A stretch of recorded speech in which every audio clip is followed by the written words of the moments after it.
গ্রামতলা রেলের কাজ চলে।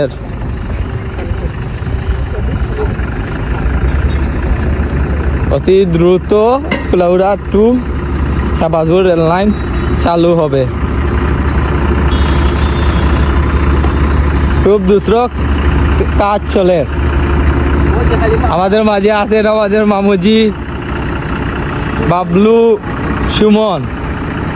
আমরা রেলের কাজ দেখা আইছি।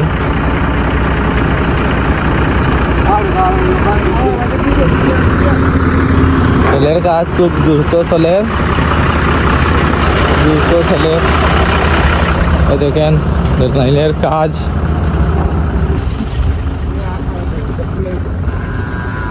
বাবলু কিচ্ছু খাওয়া ও বাবলু হোক না বাদে কিচ্ছু খাও। মামুজি কাজ চলতেছে।